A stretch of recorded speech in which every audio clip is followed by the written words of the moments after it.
So without speakers, these events don't really happen. So I think how many speakers do we have lined up for event number 3? I think at least 1 or 2. So if you do want to sign up to share anything you're doing at work, at uni or anything, reach out to us on the Slack or in the Meetup group. It's got all the links on it.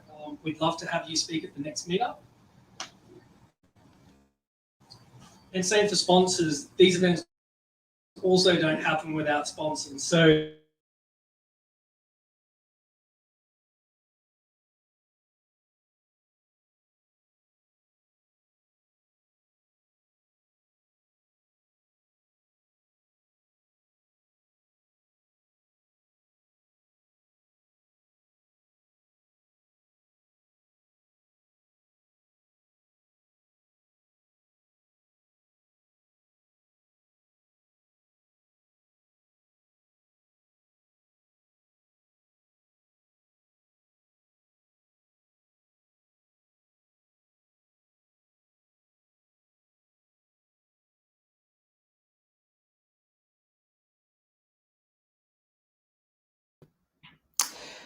Howdy folks, Peter Hansen's here from Sydney.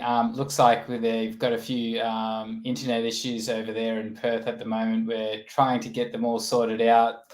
Really do apologise for the inconvenience. We should be back. I'm going to add a new stream right now, so hopefully that'll work out. Yes.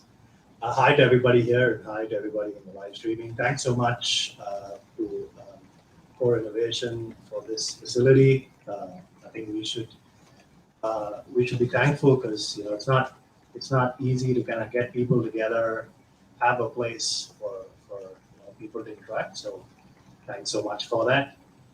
I'm Arvind. I'm from PHP. It's a bit weird because I gotta stay in here to navigate. So apologies for that. Let me know if you can't see the screen.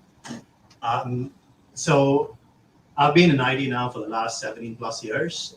Started off doing application development, largely when COBOL and Java Swing was a thing. I moved into data over the last 8 to 10 years. Been building applications, both products as well as internal applications and applications for other organizations, and I've been a consultant and part of services organizations as well. Been in different parts of the world. Been in WA now for the last 3 years. I'm happy to call WA my home. That's a bit about me. Obviously, as it says, and as Josh mentioned, I work for BHP, and my title there is the Principal Data Platform Engineer Architect. Right? Well, let's get into the meat of it. Obviously, I'm here to talk about Snowflake, but specifically about our journey in BHP in the adoption of Snowflake. And also, if time permits, go a bit into a demo of Snowflake. I will be hopefully demoing just the trial version. I can't really show you the BHP version of Snowflake, and that's for obvious reasons. I don't want to get into trouble, right? So, but I will actually show you that, and I think it's useful, so it gives you an understanding of how you can actually get onto Snowflake and use the trial account, which pretty much anybody can do, right? All right, so Snowflake. A lot of you probably know of Snowflake as a data warehousing cloud platform. Snowflake presents itself to its customers, and now I think for potential customers as well, a bit wider than just being a data warehousing platform. It is more of a data platform. Why do I say that? Is because there are various capabilities that you can run off Snowflake today. You can use Snowflake not just to kind of store and query data, but you could also use Snowflake to engineer data, transform data, ingest data in real time, custom Scala, Java in Snowflake. They're working towards other capabilities like introducing Python as well. It also can be used as a data lake. So it's not just for, say, structured data. So tabular data, you can also store today semi-structured, store unstructured data within Snowflake. So within Snowflake's what you call an internal state. So under the hoods, it stores data in like an object store, and then you can reference that in your tables, and then you can process that either in whatever is your analytical tool of choice.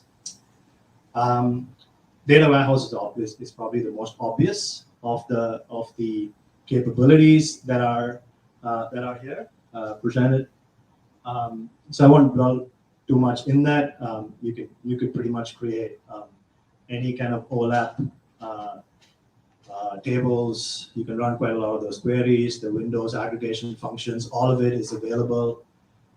So those capabilities are off the shelf. Data science. So it's not just about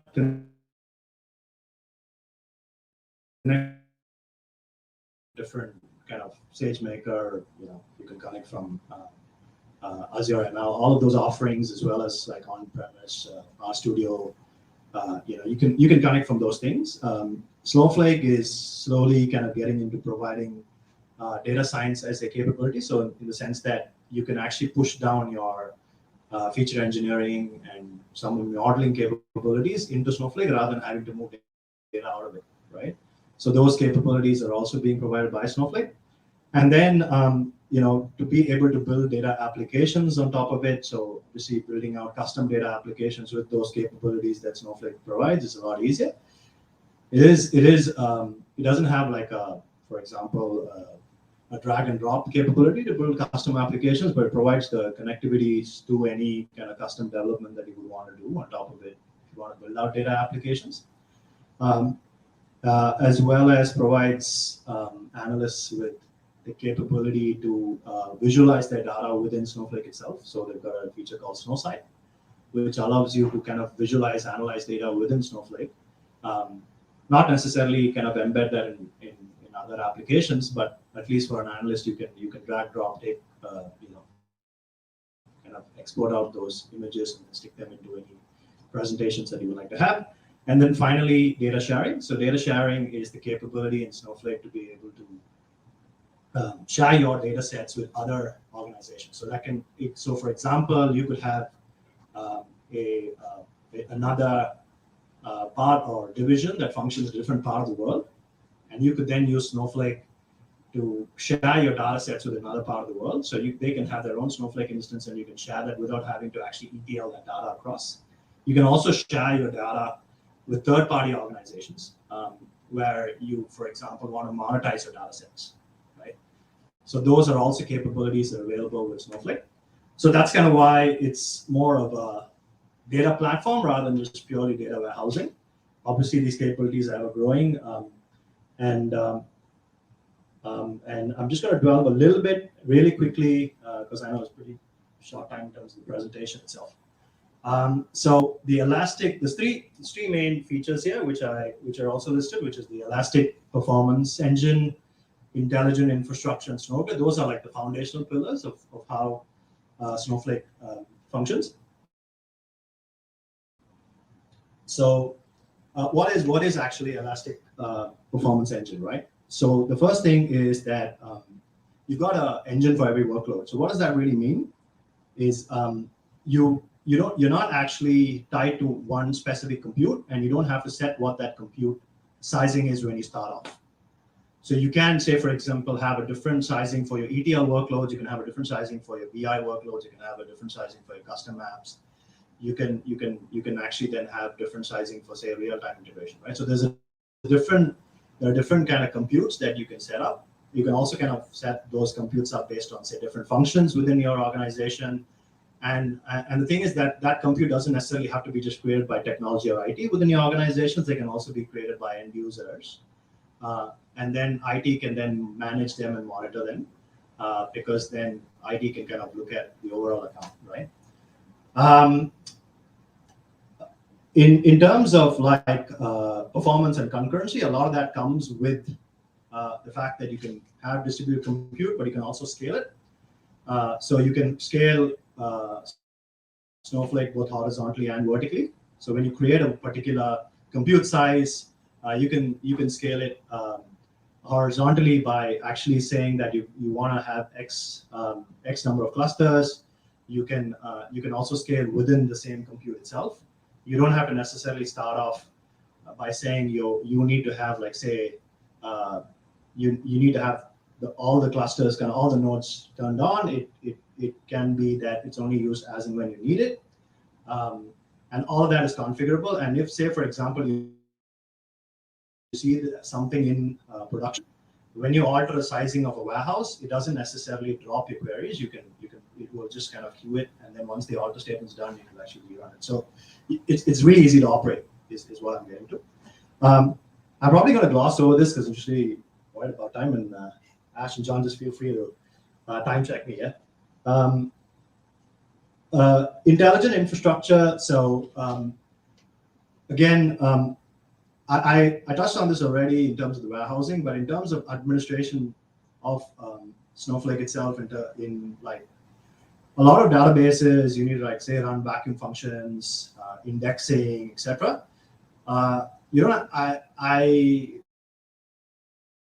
So we've in BHP dealt with over 150 sources. We need to get to like 300 when we kind of migrate off all our sources from our existing platforms. We haven't written like a single index on any of our stuff. We haven't actually done vacuum, etc. Now, that's a big deal, because to have a team to kind of constantly monitor tables, their queries, their performance, etc., that is a lot of effort, right? And when you have Snowflake do that for you behind the scenes, it takes a lot of that load off your team to kind of monitor the workloads that are running, right? So it's a big deal. The second thing is high availability, high reliability. You've got kind of when you get a particular Snowflake account set up, you get it set up in 3 availability zones by default. You can also do kind of a replication to another region. You can then repoint to that region without having to introduce your backup team into the mix, because you can just manage that account-to-account replication, right? Finally, costs. And I was just having a conversation with Ash about this. This is a bit of a tricky one, but if you're an organization where you're looking to pay based on the actual value proposition that your solution is going to provide, I think Snowflake is a good fit. The reason I say value proposition is because the cost is on when you use the compute largely. Storage is almost negligible in terms of cost, and hence the more queries you run, the more value you provide to your business. That's kind of what your cost is. So if people are not really using your data warehousing, which I hope is not the case for most of the organizations, they will be. You only use it for the cases that you really need to be using it, and the value proposition that those cases provide, right? So that's how most of your data warehousing is set up, and that's how Snowflake will charge you as well. So based on your queries, right? I'm going to really gloss over this quickly, which is because I talked about sharing data and all of that already. Snowflake itself, you can set it up in AWS, you can set it up in Azure,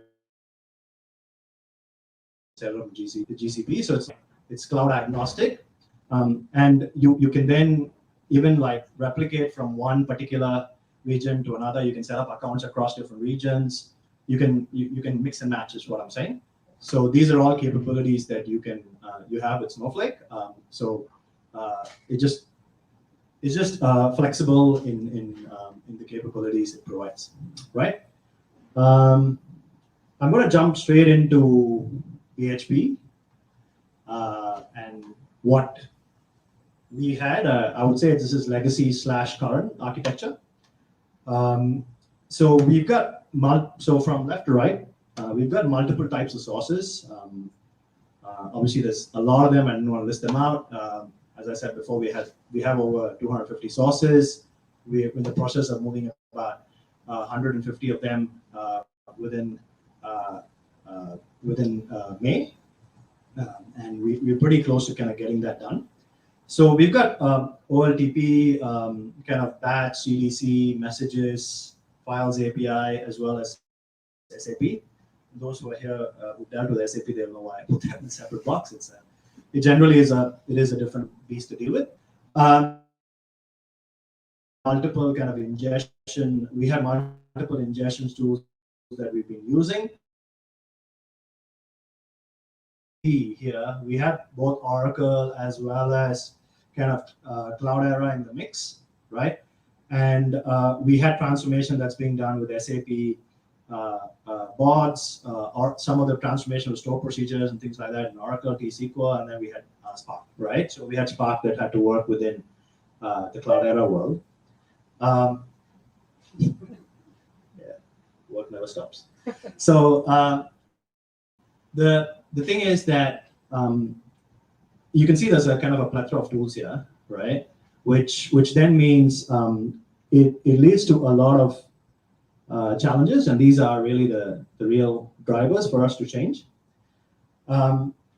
So before I go into improve performance, I think the key thing is that it's about data duplication. So if you're running multiple data platforms for different types of workloads, you really have to move that data across in different places. And that means that we end up ingesting to different places, we end up storing the data in different places, and then you have to maintain that the structures are the same. You're having different teams to manage those things, and that just kind of makes your ops and your clients as well kind of, they gotta pick and choose between where they go to do their specific analytical use cases. We made the decision to kind of reconcile a lot of that into Snowflake, and that covers probably, I would say, 90 to 95% of all. Because what happened with Cloudera as an example was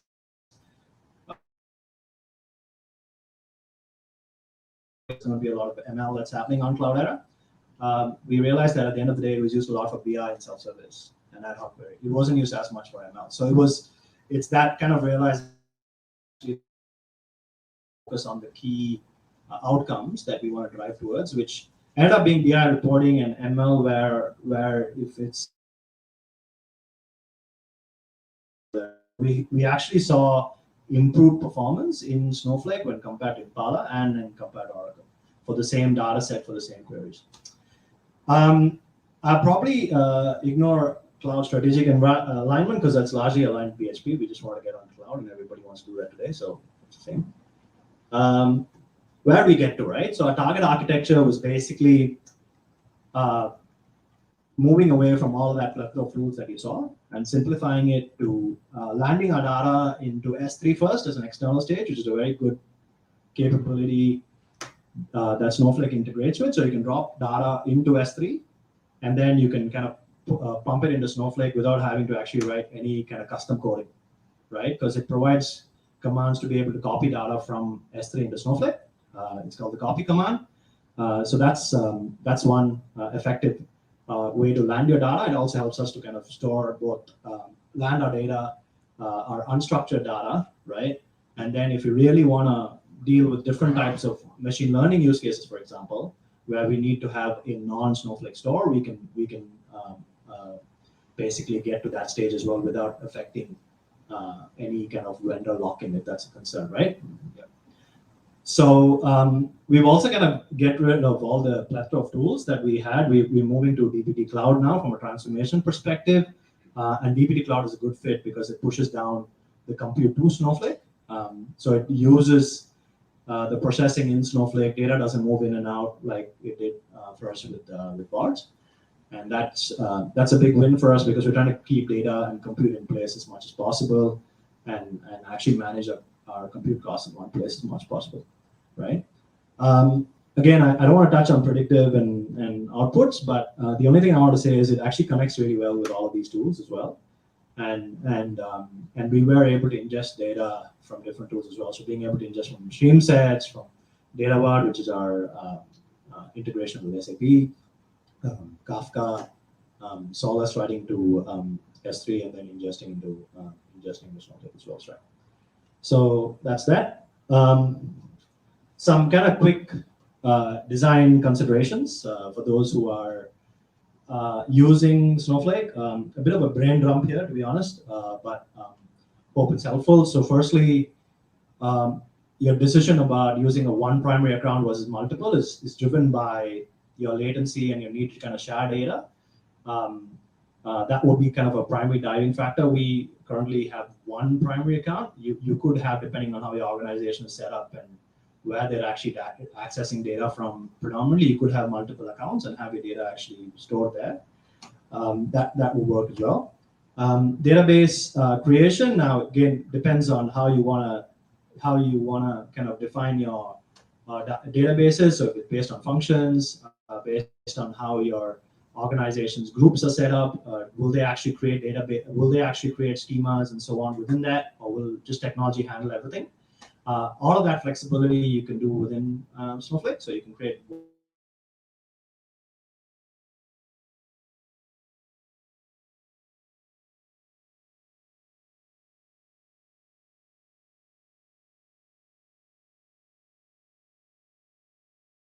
Anybody else, right? So that's another ability. Again, external was internal. So I mentioned this earlier. Internal, if you don't want to actually put your data anywhere else except Snowflake. External, if you're looking to kind of not put your data only in Snowflake, but looking to put it out elsewhere in case you want to expand to other workloads, which you feel may not be fit for Snowflake, right?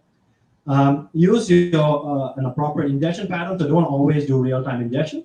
A lot of our workloads are batch-based, and Snowflake supports both continuous loading as well as batch loading. And a lot of people get fascinated by just, hey, let's actually run this, and in Snowflake, when you run continuous, what you're doing is you're just really copying information into a table. Subsequently, anyway, if you want to do, say, transformations and so on, where you want to merge data, upsert data, you're not going to be able to do that. You still can only just do a copy of the data into a table. If you subsequently want to do, it doesn't really support merge. It doesn't work for use cases where you're looking to. Finally, I'm just going to jump to the last one. You align your Snowflake as far as integration with other platforms with things that actually fit with Snowflake. The reason I say that is because that's the point where not all platforms are first.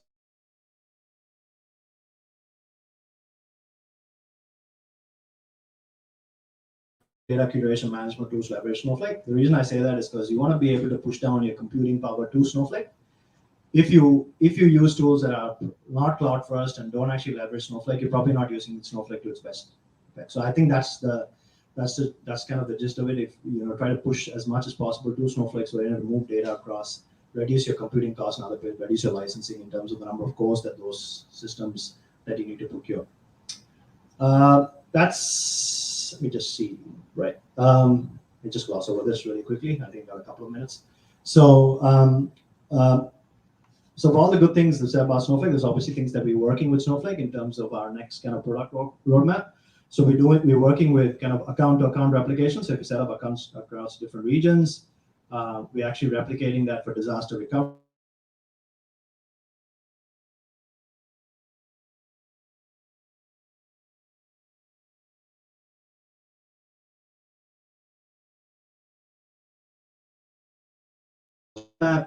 Data science enablement, as I said, that's a very new feature in Snowflake. We are adopting that as well, and we're going to make that available to our end users. We are building out some custom data lineage within Snowflake so that we can understand the lineage of the transformations that are happening in Snowflake from raw all the way to conform, which basically, from how it looks like in source to all the way to how it would look like when you build out your damage. Centralize our service user management, which is managing all of our credentials and so on in one place. We're working with Snowflake to do that, improve how we actually run tasks within Snowflake. So things like being able to notify not just account admins, but also being able to notify end users who have built out their own transformations in Snowflake if their transformations fail, right? So that's the kind of things they're working on. And then currently we support unstructured data storage in Snowflake. We also want to move towards unstructured data processing, and we're working with Snowflake to do that as well by adopting one of their preview features. So that's the kind of the journey with BHP and what we've done, and what we will be doing in the next few months. Pretty short meeting. Do I have time for a demo or run out of time? Sorry, you have run out of time. All right, just happy to share more information with others and walk you through stuff in the future. I'll also probably share some of the information on how to actually subscribe to Snowflake, but it's easy to find if you could do it as well. Cheers. Thanks, everyone.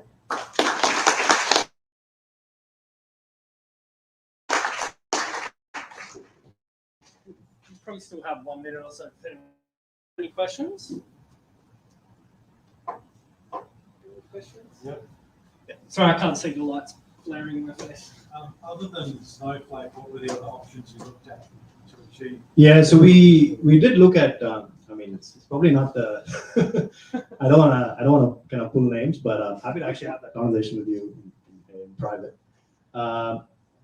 Yeah, without actually telling you the challenges, we did actually look at kind of what happens if we go ahead with Cloudera, just kind of end to end, because obviously Cloudera now has a new data warehousing optioning. We looked at Redshift. We did look at like Oracle kind of Exadata as well, because just kind of aligning with what we already have.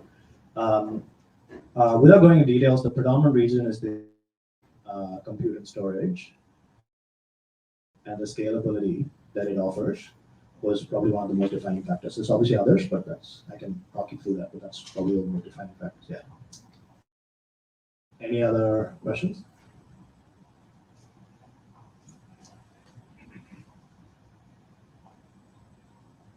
Cool, thank you everyone. Thank you so much, Arvind. You think you'll hit that May deadline? Thanks, Phil. And Phil from Confluent's next. I'm losing my glasses. Hang on.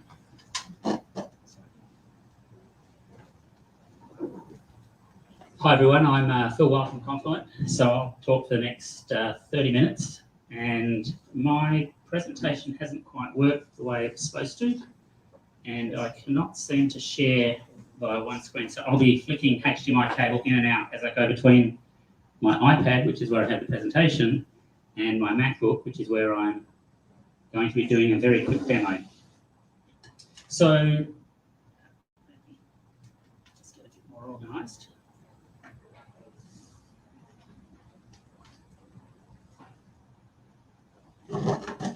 Okay, so real-time stream processing with for data engineering using Apache Kafka and Confluent. So can I just get a show of hands?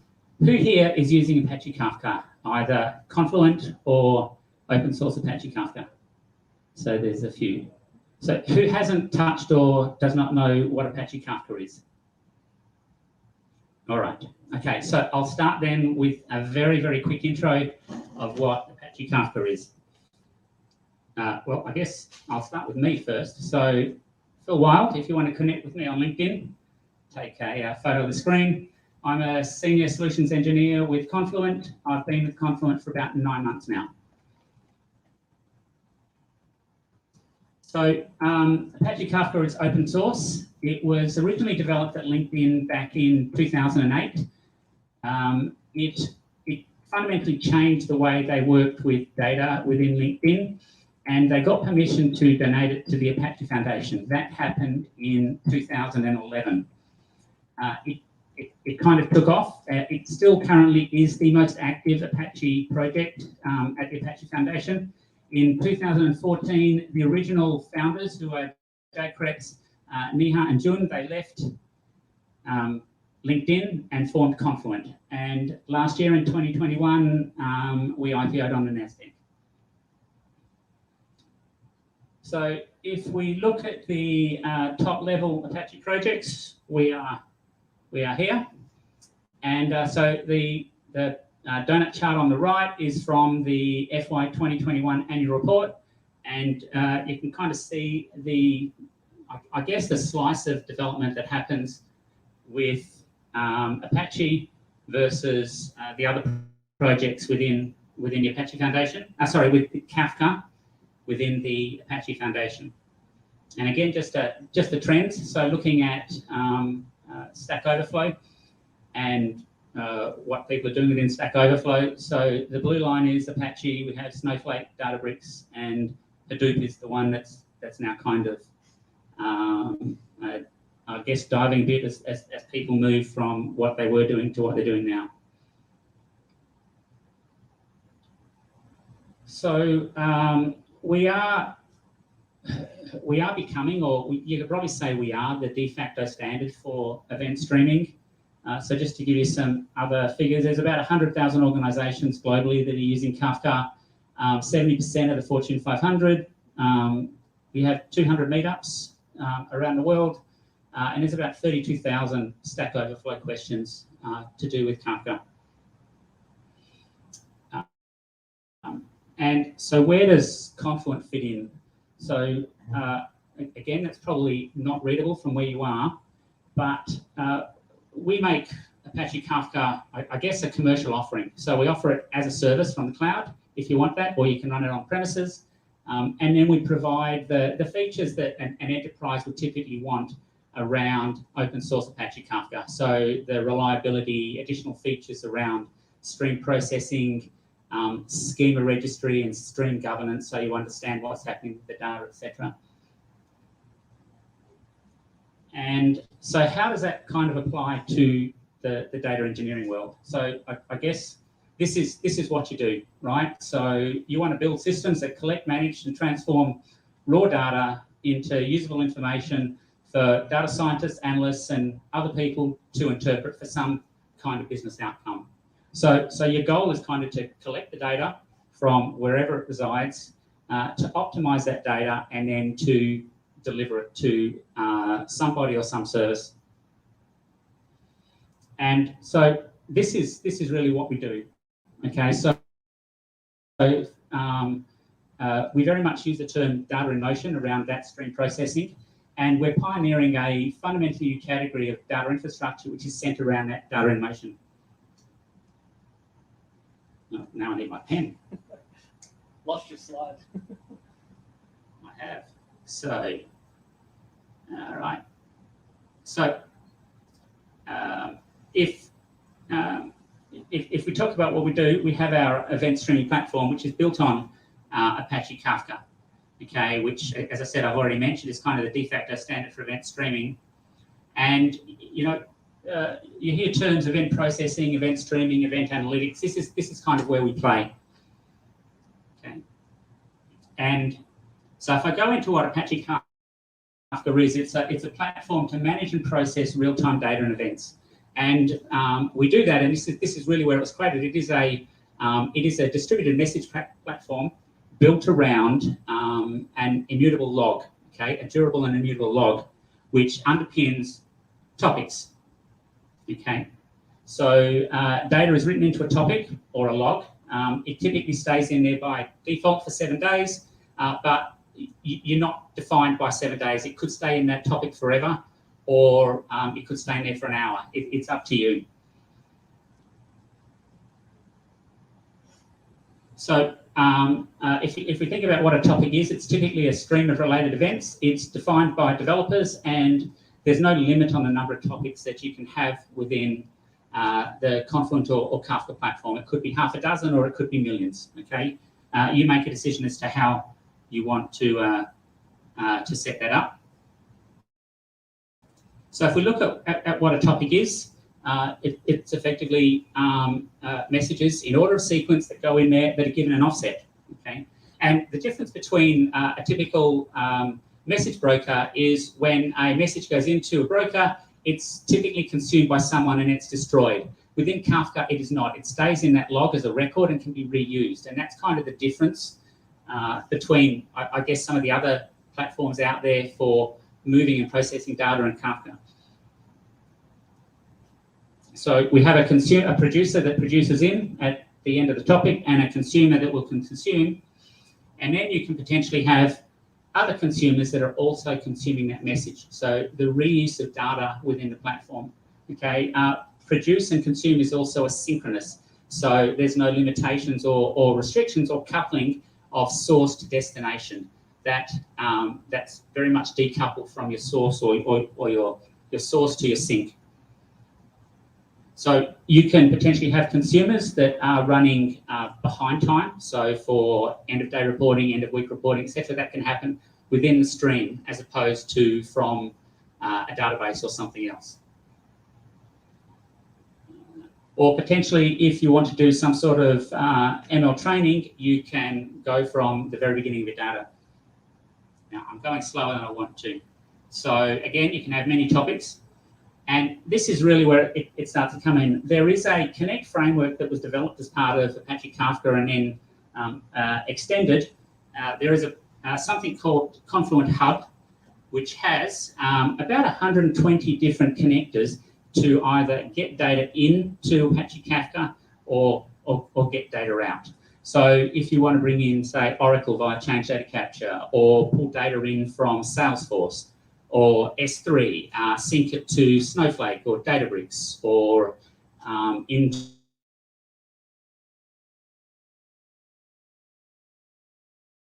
okay. They're very easy to set up. They're built for reliability, so if they shut down and they start up again, they know where they left off and they'll just continue on. So if we look at something like, say, an Oracle database, we can use Change Data Capture, and we can effectively turn a database, which is you might consider at rest, into effectively an event stream that you can work with. On the other side, we have a set of Java libraries called Kafka Streams, which provides a stream processing capability. So simple things like joining, filtering, grouping, etc., to work with that data. But again, it's Java. So what Confluent have done is they've built an interface called basically a SQL interface that sits above that allows you to process your data streams and transform that data via SQL code. So something like a select from a topic, do some sort of join to enrich the data in some way, and then output it to another topic that then might feed some service within the business. Okay. And again, I've mentioned previously that you can deploy this on premises, in public cloud, or as a service. There's other capabilities I'm not going to talk about because I don't have a lot of time with the 30 minutes, where you can link topics from one service provider, like one cloud service provider, to another. So you can have a topic that's replicated from Azure to AWS or to Google Cloud to provide that byte-for-byte replication of data from one service to another for producing and consuming. So that's my presentation. I'm now going to switch to a quick demo. And there is, all right, I have a watch, okay? So a Garmin Forerunner 245 Music, This is a giveaway that marketing have provided for us, but there's a catch. You have to provide your contact details. And so I've incorporated that into the demo. Now, if you don't want marketing to reach out, you can put dummy data in, but if you put dummy data in, you won't have a chance of winning the watch. Or just first time you get that email to say, hey, we're Confluent, just select unsubscribe, okay? So we'll be giving that away to a random person that guesses the right answer to a question. And now I've got to switch.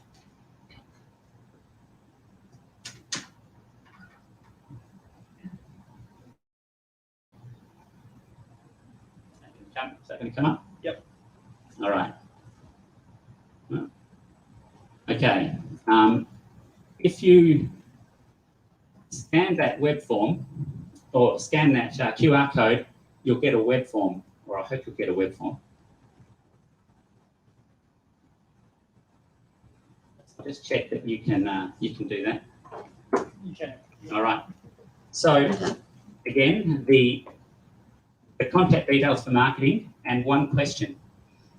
And so what I've built is, this is, it's a web form. I wrote it using HTML. It's serviced by Flask, sitting on top of Python, running in a Apache web server.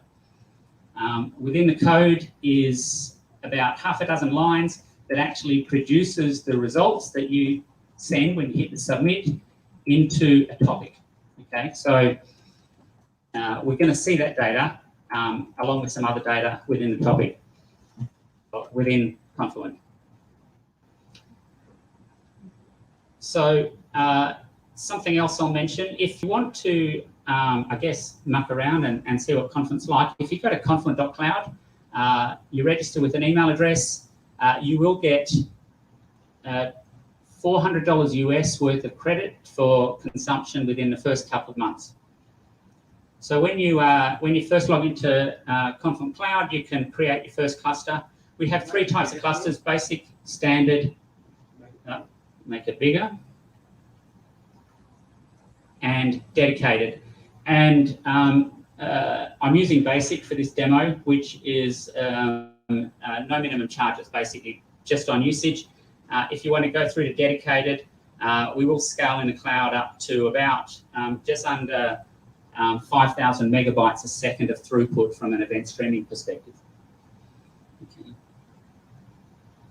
So I have this cluster running, and there are a number of topics within this cluster.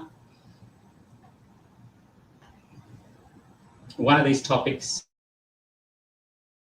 receiving the data from that web form.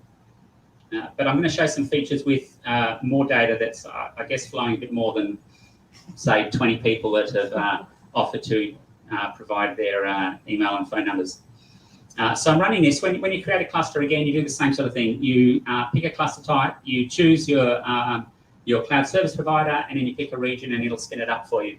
And then you can do things like set up private networking, etc. How much time do I have? 12 minutes. Okay. All right. So I don't have a lot of time. So I'm just going to show you what stream lineage looks like within this cluster. So to give you an idea here, if you can see this, I have on the left here 4 data generators that are going into topics, and then I'm using KSQL DB to process those topics and either filter some of the data out or transfer some of the, do something with the data. In this one here, you can see I'm actually performing a join between these 2 topics. Down here, there's a join that's happening between three different data sources. It's being processed, and eventually at the other end, it goes into a topic which can then be synced somewhere. I'm going to switch across to KSQL DB, which is our stream processor. And I'll just show you what some of the stream processing looks like.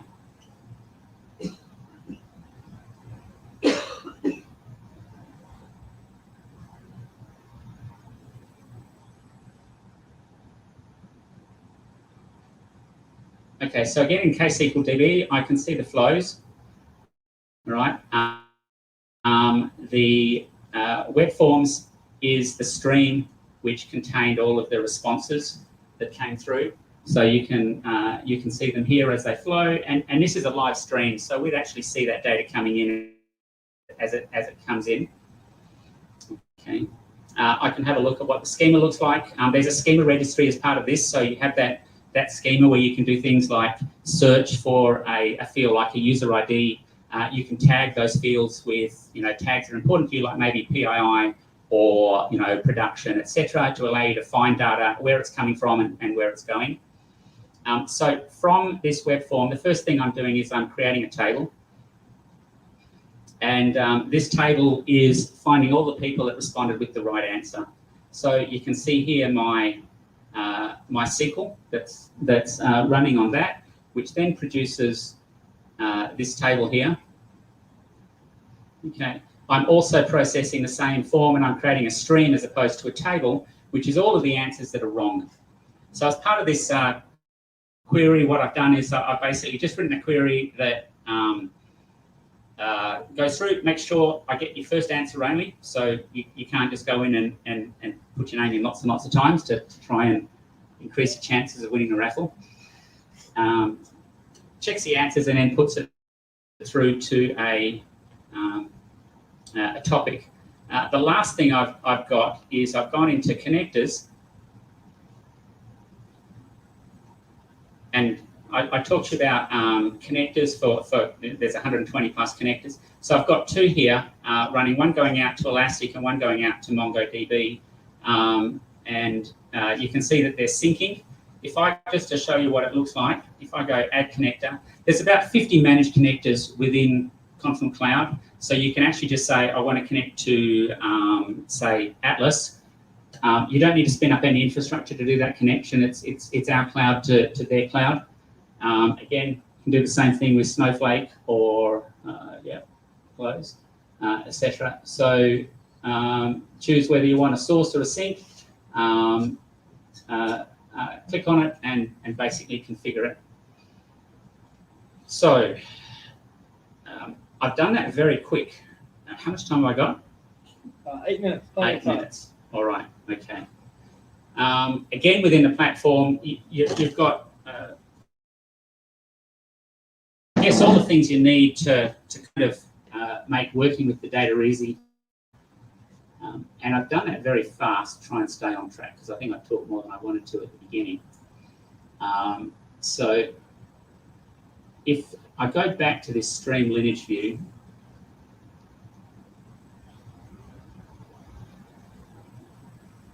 and so within the environment, every independent stream will be given its own page. Okay, so if there is some sort of join or some reuse of that data in some way, it'll get grouped onto the same page. So if just looking at this one to talk through it from a topic, I could open it up and show the SQL underneath. But the idea here is that we have a data source, and there's a specific need within this demo, or for the business that this demo was built for, to just get all of the data that's for a specific region, which is region 9. So we can actually do that in the stream without you having to dump all the data into a destination sink and then sub-process that, all right? And the fact that it's running in the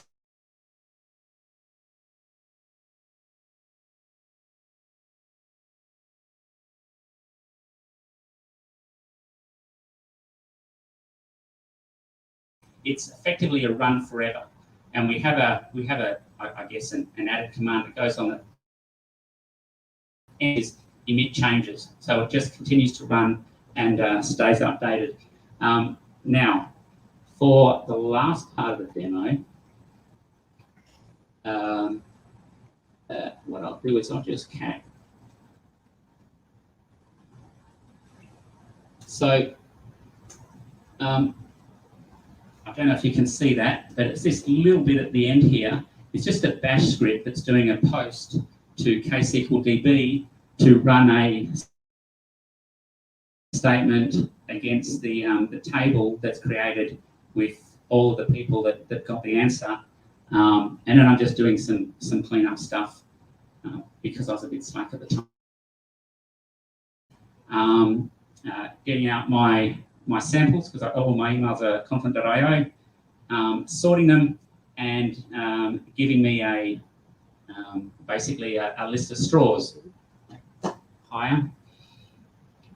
There's actually not a lot to it, right? Select star from right answers is the work that actually goes out to Confluent Cloud and gets it, right? And when I was processing the answers, I gave everyone a straw length, so just a random straw. So when I run this, I'll get a list sorted by straw length, and I can pick the person that's got the longest straw, and that's how you're going to win the watch. So pretty easy, but I won't display all of that data on the screen. So I'll disconnect.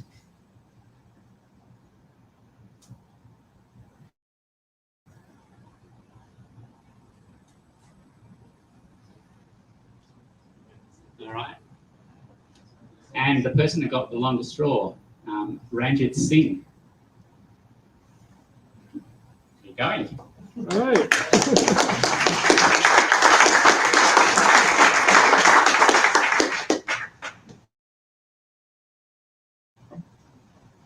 Let me do this first. Thank you, There you go. Congrats.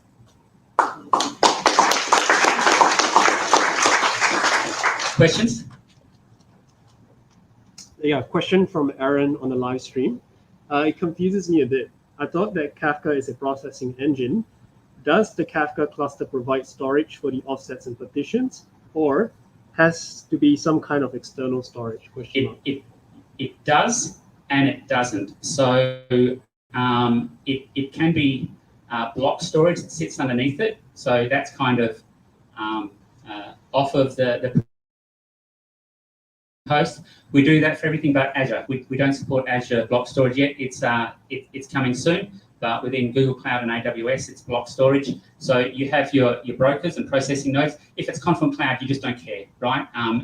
It's consumed as a service or sized for your particular use case, and we manage the storage that sits underneath it. If you're deploying on premises, then your brokers have a specific amount of storage, and Kafka will manage replication of the topics across the cluster of brokers to ensure that it meets a replication factor, be that 3 or 4 or whatever you set. How Apache is managing its time in terms of unstructured data and structured data, and this in terms of latency and load balancing. So sorry, can you repeat the question? Yeah, okay. The question is, how does Apache Kafka manage its time with respect to structured and unstructured data? We don't care about the data. So you have, as part of Connect, or the producer that you might write in Python or Go or .NET or whatever it is, there's a serialization and deserialization process. So when it goes into a topic, it's either going in as protobuf, JSON. There's another one, JSON with schema schema registry, or Avro. Okay, so that serialization happens, and then when you sync it out the other end, you deserialize it and put it out to whatever format you want. To process that data with KSQL DB, schema has to be defined. So you either define the schema when you're doing the select within KSQL DB, or you pull the schema from the schema registry, which allows you to work with that data. So if it's unstructured, you potentially have to run it through a regex process ahead of time to pull structure out of that. And there's some K-streams applications you can use to do that. Does that cover what you wanted to know? I didn't understand that. That's not my phone. Yes? So, question on how do you integrate with visualization tools as the stream is deploying? Is there options there?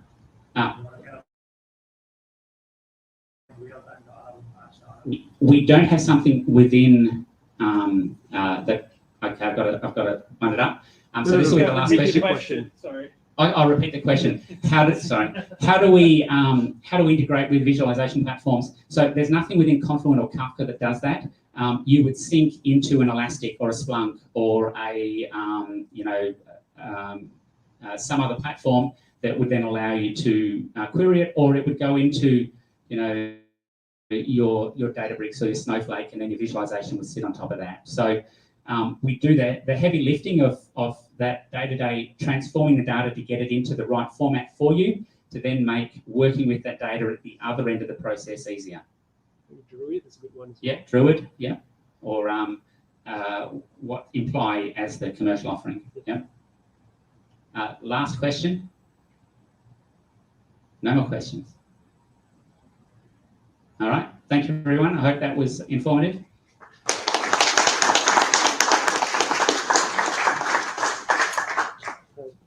Sorry. Yeah.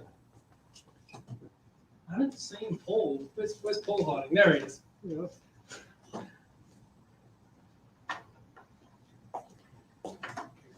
Thank you. Thanks. I'll just take a couple of minutes to set up, if that's okay.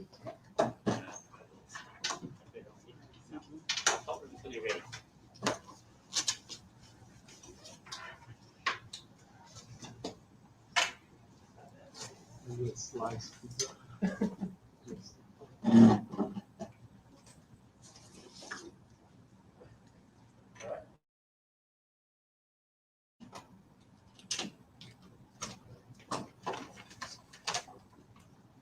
That we're tangled.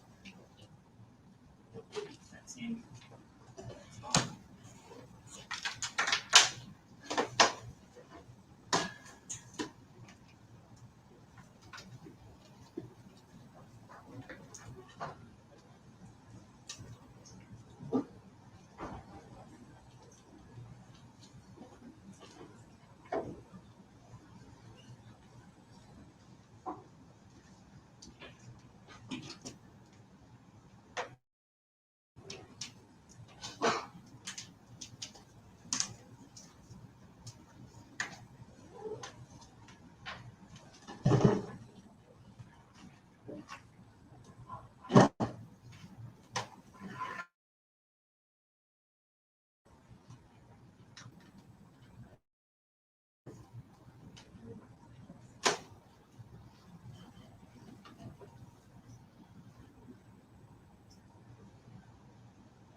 Okay.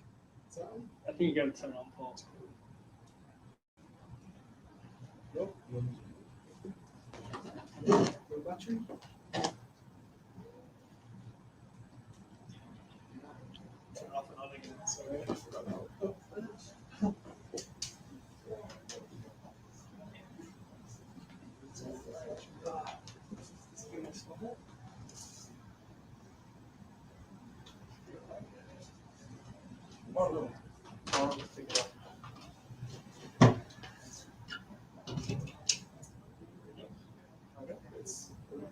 Battery. Oh, okay. There we go. We'll just make the most of it while we've got it. Hello, I'm lazier than everyone else, so I'm going to take a seat. My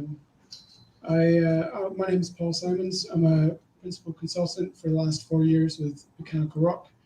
I've been working full-time in data for around 3 years, I guess. Although I did once in 2014 do an all-day workshop on Hive, where we spent the majority of the day trying to get through the corporate proxy. So I'll move that down.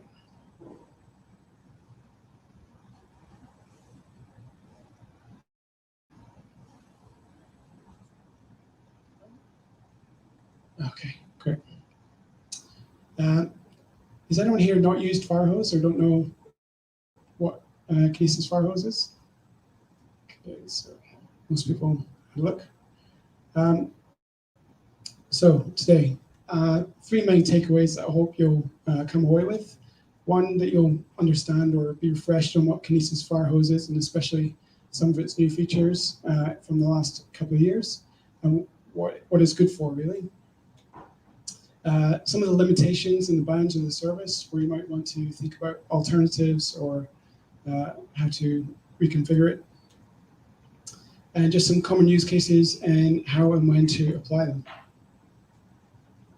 So I've put on a bunch of references that you can't click because you're watching, but I'll upload this to GitHub later on. Most of my information for this talk has experience of using Firehose the last couple of years from the developer guide, which is pretty good most of the time. There's some great videos on YouTube, which I've linked in here, and some blog posts that highlight some of the new features. So one in particular, the reason why I wanted to do this talk is about dynamic partitioning, which is a pretty cool feature. There's also, the last link is some CDK patterns that demonstrate how to actually deploy a lot of these things as infrastructure as code. So I'll share that later. So why Kinesis Firehose?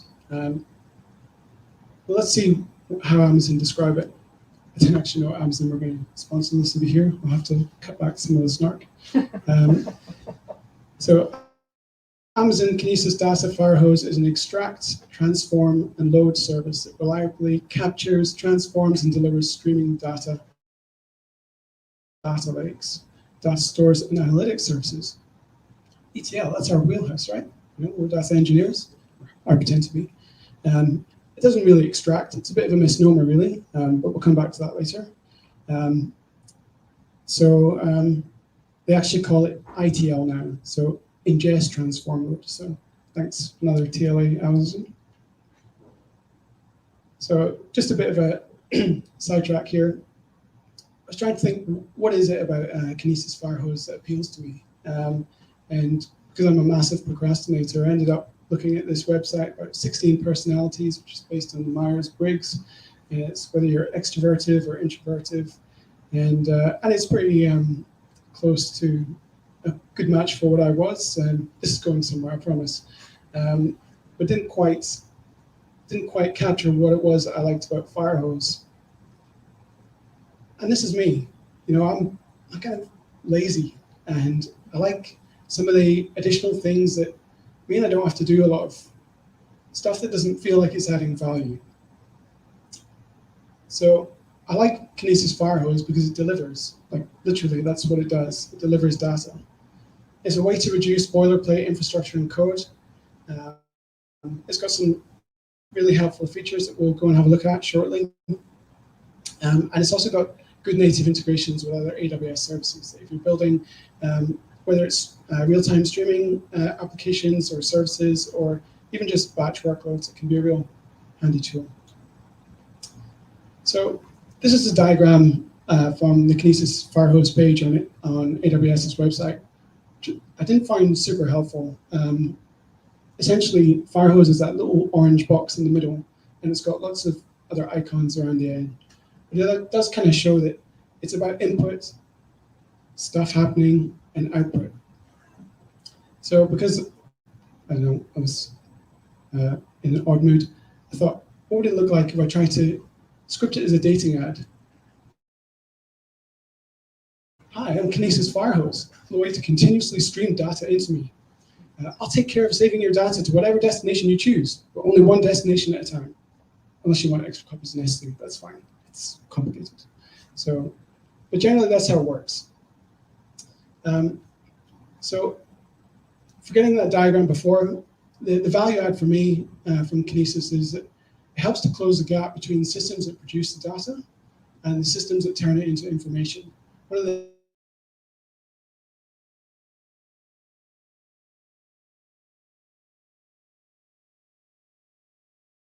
infrastructure is code pattern, and landing it to S3 in a organized way. So Kinesis Firehose, you've got to get data in. What are the different ways that you can get data in? So you can use a Kinesis stream. You can provide your own Kinesis stream and set that up. Or there's a direct input method where you don't have to specify a specific Kinesis stream. You can put data in through an HTTPS API endpoint using the SDK or the Kinesis agents, which I'll come back to later. There's also lots of AWS service integrations that will take care of forwarding the data to your Firehose if you've already set one up. And so some examples are AWS has EventBridge, which captures events and can relay them to other places. And one of the things it can do is relay them to Kinesis streams and Firehose. So it can also transform your data. You can transform or enrich with Lambda functions. So you set up Lambda functions that will take the raw data that you send through Firehose, and that might be like CSV on the way in, and you send it out as JSON. You might also enrich the data. So if you've got IP addresses coming in and a data payload, you might want to do a GeoIP city lookup or something like that, and say what state are they in, what postcode, or approximations of the latitude and longitude of a user. You can also transform the output format if you're going to S3. So if someone's sending in JSON or you're transforming data to JSON in your Firehose, you can write it down to Parquet or ORC format, which for performance reasons, for reading into things like Databricks or Snowflake or Athena, makes a big difference in terms of getting better performance from a columnar file type. And this is a feature that's really brought me here today. You can split streams to different prefixes now on S3, so that if you have some kind of key in your JSON data that tells you that indicates what kind of data you're dealing with, you can separate it out. And I'll come back and explain that a bit later on. So Firehose doesn't live in isolation as part of a bigger family of products. Often make fun of AWS by guessing which open source product they build their products on. So Kinesis video streams I've never used, and I just don't have a wallet big enough to pay for that. But I hear it's good for deep learning with continuous video streams. Kinesis data streams feels to me like it's built on DynamoDB, and I wouldn't blame them because it's a pretty good product. KDS, or Kinesis data streams, is the fundamental real-time streaming building block in AWS. There are other alternatives that you can use, but really it's a core part of their offering.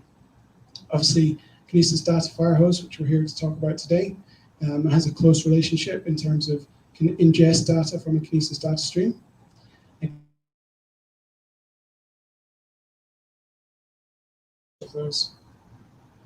So, like I said, Kinesis data streams, they're a foundational piece of Firehose in terms of how you get the data in so it can pipe the data out to one of your destinations. In a Kinesis data stream, you increase the scale of the throughput by adding shards. So by default, a single shard will give you about 1 megabyte a second of input. And if you do the direct input method of Firehose, it effectively appears to create a single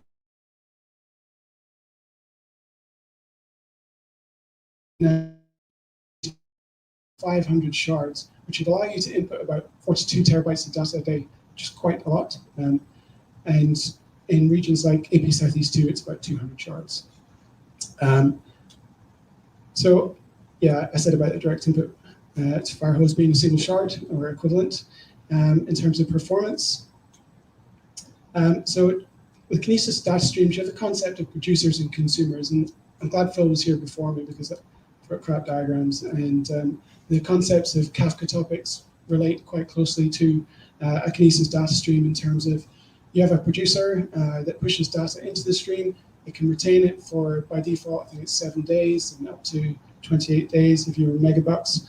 And then you have consumers that can pull that data out, multiple consumers with their own checkpoints, so that you can build separate applications and do fan out and all that kind of stuff to scale out.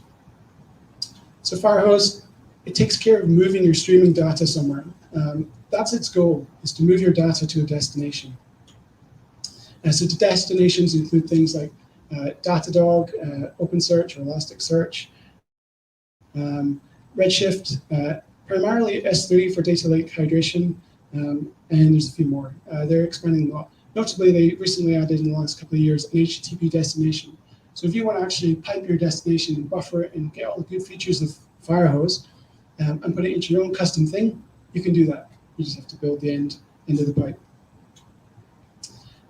It can also back up your raw stream data. So if you're doing something with your data, whether it's transformation or sticking it into something like Elasticsearch, you can additionally back it up raw into S3, which is a really useful feature if you have thinking about warm storage and hot storage. It gives you a lot of flexibility. So Kinesis Data Analytics, it can ingest data from Apache Kafka or Kinesis data streams. It's based on Apache Flink. It literally is Apache Flink, and it's used for stateful stream processing. And you can do things like processing based on tumbling windows or sliding windows and things like that. It can output to many destinations, including Kinesis data streams or Firehose, amongst other ones. And it's always about 2 versions behind the released version of Flink. So why is the Kinesis family important? It's primary native streaming technology. They do support, obviously, managed services for Kafka because the customers wanted it. But for me, it's the cloud native choice. And from being a fan of serverless or low setup technologies or infrastructure as code, Kinesis kind of fits that bill a lot. So I mentioned this before. AWS supports Kinesis data streams and Firehose ingestion through some of its other services. So EventBridge can pump into Kinesis data streams. AWS IoT, CloudWatch, Pinpoint, if there's any Pinpoint customers out there, I've never met any, or Amazon Redshift, obviously. There's some new functionality there with Redshift that improves that streaming support. Scaling up cost effectively can be, depending on how you look at it, simpler with something like Kinesis data streams. On hosts and brokers and storage that are associated with the brokers. It can be challenging to manage the cost of those and the performance and reclustering that can sometimes affect them. So that's not to say that Kinesis data streams is without its warts. For example, you can usually only scale up and down twice in a day. So there be dragons. So I just wanted to talk briefly about some use cases that you might often use Kinesis Firehose for. So the primary one is data lake hydration. It's a great way to land a lot of data very quickly in an organized way to S3 buckets and make it, particularly that dynamic partitioning feature. If you're using something like Snowflake and tables and snowpipes that read in, it means that you can buffer your data, so you're getting it in bigger chunks. You can split it into prefixes that are aligned to a certain table. It makes your job on Snowflake a lot easier. Yeah, that's a good thing. Another one, I did a blog post months ago about log aggregation. I didn't build it, but it's a concept that is everyone familiar with the ELK stack, Elasticsearch, Logstash, Kibana. I feel old just for mentioning it, but it was a big thing, and it's probably still used quite a lot. You don't hear so much about Logstash anymore, but effectively you can do something similar with Kinesis. So I mentioned before the Kinesis agent. It's software that Amazon produces. You can run it on Windows host. It can tap into Windows event sources. You can do your file watching stuff, tail logs, and also do the advanced features through the Kinesis producer library that will aggregate logs and pack them so you get better performance when you're pushing up into your stream. And effectively, it's similar to like, is it Beats or the file watcher that you would get with Logstash that would do that log forwarding. And Kinesis Firehose is a great way to kind of accept that data and then either push it to Elasticsearch destination, and at the same time you can let it back up to S3 with the same Firehose, and then build things on top of that data lake that you're building from that aggregated data. So whether you're using Athena or Databricks or other solutions that can read that data from blob storage, it gives you a lot of options and can do it in a fairly cost-effective way. So has anyone read this book, Enterprise Integration Patterns? I haven't either, but it's got a lot of patterns that I read about when I read this one. So Apache Camel's a Java library that basically allows you to do common things that you do in software development, like splitting streams of data or splitting message broker streams, that kind of stuff. And the point I was going to make is that you can do a lot of these things using Firehose. So you can do content-based routing. So that's what dynamic partitioning does in Firehose. you can look in the content of your JSON message and say, if the type field has one value, put it to that prefix. If it has another value, put it to that prefix.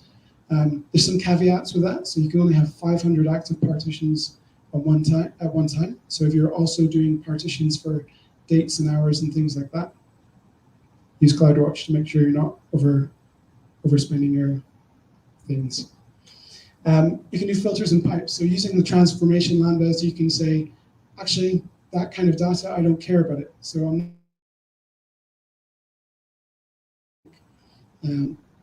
and pick out only the parts that you want from your stream.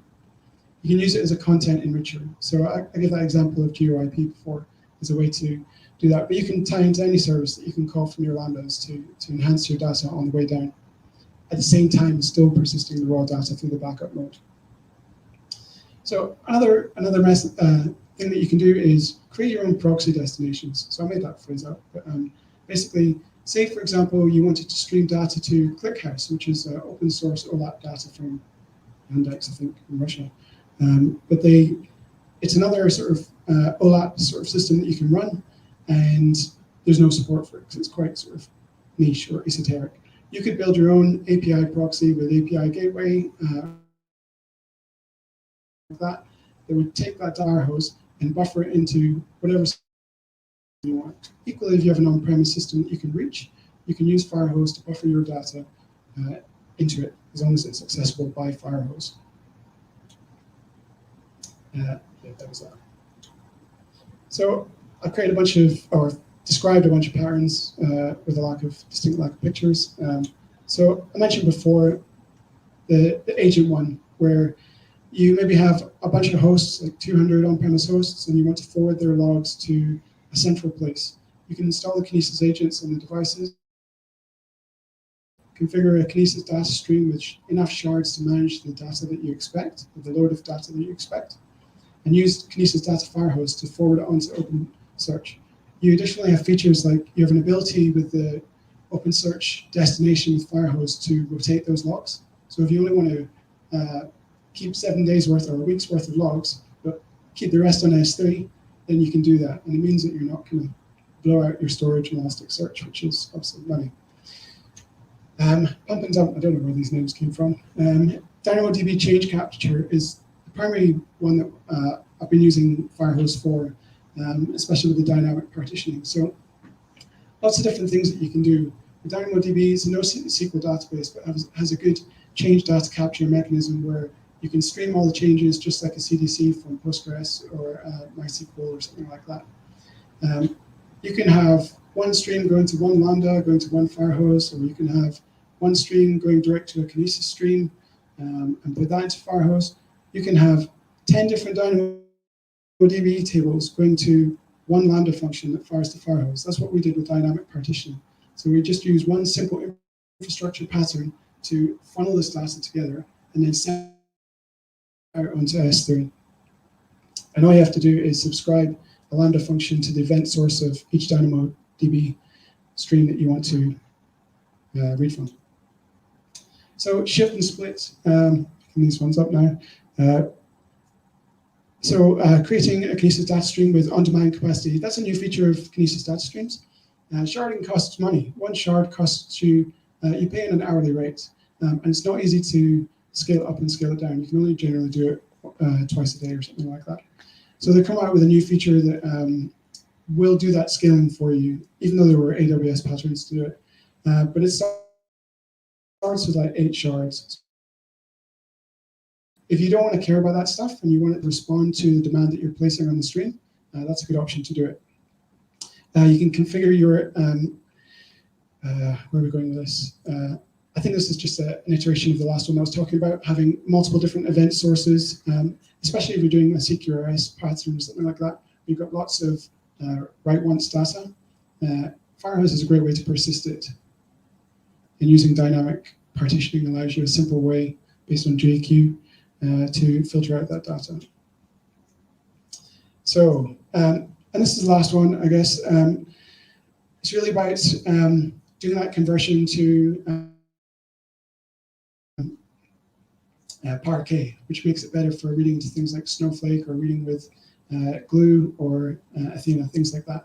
So all you have to do with that is set up a glue table that represents your end table state in terms of what are your columns, what are your data types for the columns, and you specify the certs, the serializer, deserializer, which is generally Parquet or ORC. You have to create a transformation lambda if your payload doesn't already match that format, but after that, it's going to do that conversion for you. So what lands on S3 is going to be Parquet files that match the buffer size or the buffer timing that you specify in your Kinesis Firehose configuration. One thing I didn't talk about, you have what's called buffer hints with Kinesis Firehose. So you can say, if you haven't written data for 60 seconds or 15 minutes or some time like that, write data to S3 or to the destination. You can also say, if we've acquired 128 megabytes of data, write it down to the destination, or just 5 megabytes of data.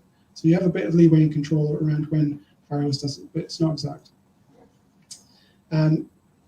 So yeah, there's lots of different options and patterns that you can use. And it's really versatile and easy to set with infrastructure as code. So of course, there's some caveats. Not all destinations support all features. Lots of the complicated ones, things like converting to Parquet, only really makes sense for S3. And notably, I don't think if you're doing the S3 backup mode, so like writing to Elasticsearch, backing up your raw data to S3 on the sly, I don't think it supports the conversion there, but correct me if I'm wrong. Yeah, I said that. So you really do need to cater for throttling. If you set up a Kinesis Firehose with a direct input, you are limited to, I think it's like 1,000 records per minute, per second, or 1 megabyte a second. And if you go over that, it'll throttle you. Your request will fail. And in your case, if you're sending 500 records at a time, that's a lot of data, and you want to make sure that you listen to the responses from the API and you manage them. Failures, of course, happen, even if they don't make it onto the status page. And you can get duplicates. One of the great things about Firehose is it's going to retry. If your destination has a blip and it's unavailable and it failed to send it, then it will retry it for you. Sometimes, I think, indefinitely, which can be a problem, because if you have like an Elasticsearch destination that is refusing to take your request for whatever reason, your stream's not going to move anywhere. You're going to be piling in, and it's going to cause problems. So just watch out for the errors and make sure you take care of them. So consider your scaling mechanisms. I mentioned about shards with Kinesis data streams. It's important to try and gauge how much data you need to deal with and build a strategy to scale it appropriately. And if you are doing that transformation with Lambda, bear in mind that you can only, in a single request, handle 6 megabytes of data. So you're going to need to set your buffer hints in terms of sizing probably quite aggressively to make sure that you don't send more data than the Lambda can either receive or respond with. So in summary, I'm just finishing up now. The direct input lets you pay only for what you transfer with Firehose, which is different to the sharded input, which is quite cool. So if you're doing Kinesis data streams, you're paying for every hour for that shard. But on the direct input, you're only paying for what you transfer through. So if you've got a pitsy little website like I do, and you're only sending in like 15 kilobytes every hour or something like that, it's going to be really cheap for you. And it's a great way to try out the technology and not be worried about getting a big bill. High throughput requires scaling. So there's only so far you can go with those direct inputs before you need to switch over to using Kinesis data streams to get a higher degree of input. Like I said before, Kinesis manages destination retries for you, which can be really helpful, but you also need to be aware of so it doesn't ruin your day. There's many useful destinations, including, I don't think I mentioned Splunk. That was a big customer feature that supports that log aggregation use case, and the many source integrations that it supplies as well. And there's also, you can do simplex or complex transformations. Honestly, I probably wouldn't do a great deal of transformation with Kinesis in Firehose or complex transformations, just because the visibility of it is not super nice in terms of the way that data teams often like to work. And most teams are kind of moving towards a sort of modern data stack paradigm, whether that's with Databricks or Snowflake or lake formation, and it kind of goes against that. So thank you. Sorry for going a bit over and waffling a lot. Any questions?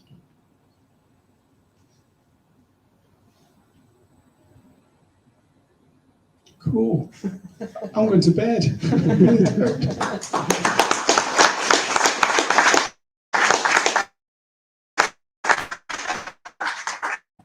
You didn't go over, you're bang on. Oh, perfect. Great. I even forgot the best snort. That's it for tonight. We're going to be here until 7:30, so feel free to hang around. And thanks again for Core Innovation Hub and AWS for the sponsorship tonight. And thanks everyone for coming.